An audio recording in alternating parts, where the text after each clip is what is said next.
দান সাদকা ইসলামিক একটি গুরুত্বপূর্ণ বিষয় যা মুসলমানদের জন্য একাধিক উপকার এবং পুরস্কারের মাধ্যম হিসেবে বিবেচিত হয়।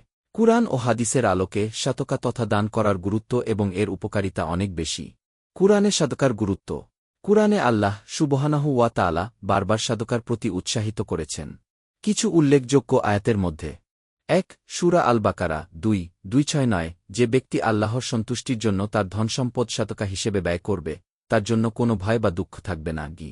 ২ সূরা আল বাকারা ২:২৬-২ যারা আল্লাহর পথে তাদের সম্পদ ব্যয় করে তারা যাদের উদাহরণ সেমন্তি বীজের মতো যা ৭টি শীষ উৎপন্ন করে, প্রতিটি শীষে ১০০টা দানা থাকবে।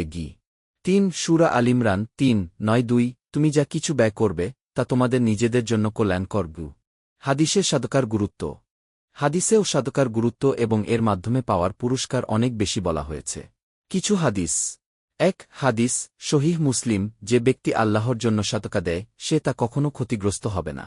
আল্লাহ তার জন্য পৃথিবী ও আসমানে সেরা পুরস্কার প্রস্তুত করেছেন। ২ হাদিস সহিহ বুখারী সাদকা এমন একটি পাথর যা তোমার বাচ্চাকে যন্ত্রণার হাত থেকে রক্ষা করতে পারে এবং কিয়ামত দিনেও তোমাকে সাহায্য করবে।